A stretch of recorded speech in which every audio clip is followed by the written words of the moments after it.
Every good stories have moments of conflict and challenge where the audience doesn't know at times how things will work out for the main character. If you're an entrepreneur who left your job, willingly or unwillingly, you've got a story to tell. Or if you created a product or service to solve a problem that resonates with a larger audience, there's a story there too. Stories have a 3-part structure with a beginning, middle, and end. The first part opens with an intriguing introduction, the middle develops that detail into the main driver of the narrative, and the end leads to how the main character accomplished their objective. Along the way, elements of surprise and eclectic characters keep things interesting. Think about your entrepreneurial journey or artistic journey and how you can divide it into 3 parts. As Simon Sinek says, people don't buy what you do, they buy why you do it.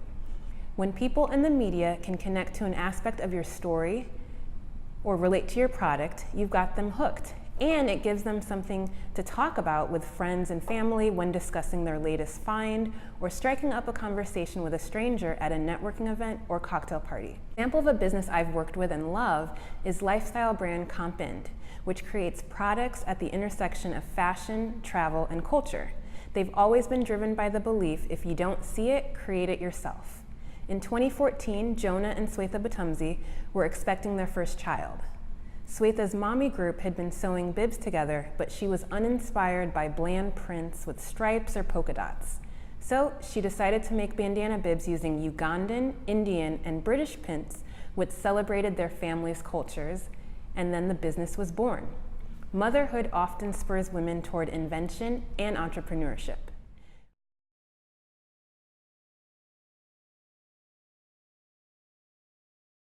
When I pitched Compind's new bibs to the media, I made sure to create a story around their pivotal moment and the problem the bibs solved. They celebrated culture, they're stylish and functional.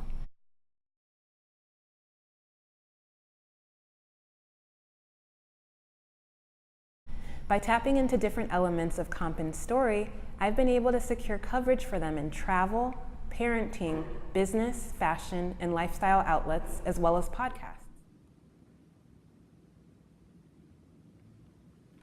Please be sure to do the worksheets below, which will help you think through and refine your story.